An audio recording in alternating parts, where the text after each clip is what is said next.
Okay, guys, we're on the outpost today, 46 Post Marine, and we're gonna flush a Watermaker. And my son is probably gonna be the person to do it, but it could be my girl Thelma, and she's already fully trained in this.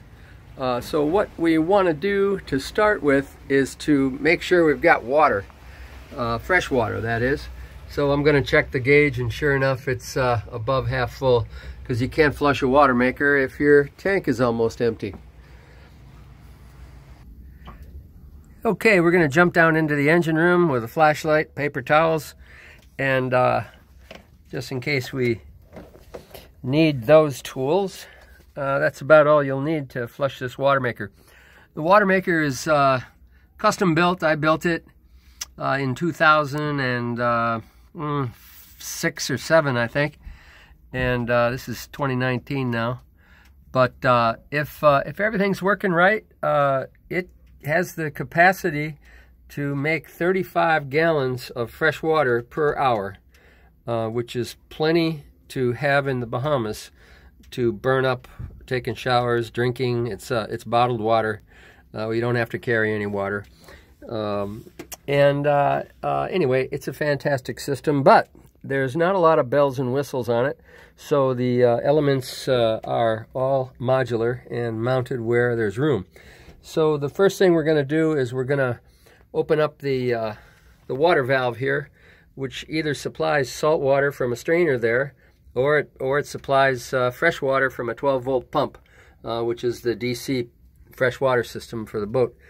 So today we're going to turn that on first, and then we're going to go over to the switch panel on the wall, which I'll show you, and we're going to turn on the feed pump.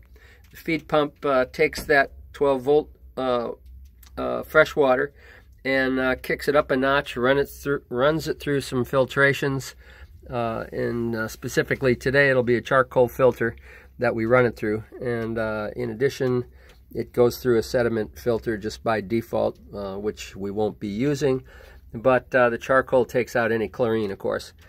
And then we're going to move on, and we're going to fire up the big pump. It's a cat pump, stainless steel, high pressure pump, and we usually run the Watermaker at about 800 psi, and at 800 psi we can squeeze that salt water through these membranes, which are down here between my legs, down in the bilge, staying nice and cool. There's 3 of them bundled together there, and they provide the product, which is the fresh water. So here we go. The first thing I'm going to do is turn on the 12-volt pump by turning on the water supply to the Watermaker, and you can hear that 12-volt pump pumping. So it's bringing fresh water. It's working hard right now. Now I'm going to come up here to my switch panel, and I'm going to turn on the feed pump. Next is the feed pump. You can hear that noise. There's the feed pump down there. It's running. You can put your hand on it, make sure that she's spinning. So now we're pumping water into the high pressure cat. We won't be using high pressure today because we're just trying to flush the membranes out to keep them fresh. So I'm going to turn on the high pressure pump now. You can hear that pump coming on. So what I'm doing right now is just running fresh water through a charcoal filter to take out any chlorine, and then run it through the membranes. We're kind of back flushing the membranes so we can keep any bacteria from growing. This only takes a couple of minutes, so it won't be long. And I'm listening to all my noises, so it's my flashlight rattling. As you know, on a boat you listen to the sounds, and you make sure that they sound the way they're supposed to.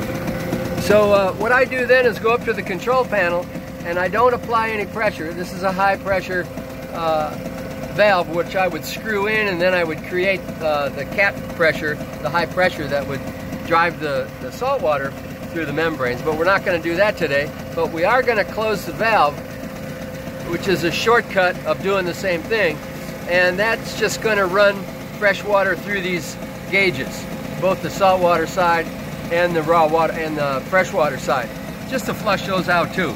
They're starting to turn a little yellow, but that's no problem. We can just brush them out when we're ready to really fire up the system for use. So that's it. There's the high pressure gauge, so when we crank up the pressure, we'll take it up to about 800 psi, and that's when we start making around 30 to 32 gallons per hour. Sometimes 34, 35, depends on the temperature of the water and the salinity. Okay, so that's about it. To reverse that process, it's all flushed out, so we're gonna break this back down so the water's not running through those gauges. So we flush that system, go over to the high pressure pump, just shut that down first, then shut down the feed pump. Still got the 12 volt pump going, so we're just gonna turn off the water to the Watermaker, and that 12 volt pump will just pump up the pressure, and we keep that up around 35. Now that's 30, 35, I can't read it. That says about 30, but it can go up to 35 per the Watermaker spec. Okay, that's it. Everything's good to go. Nothing else to talk about. So have a good day and keep your Watermaker fresh.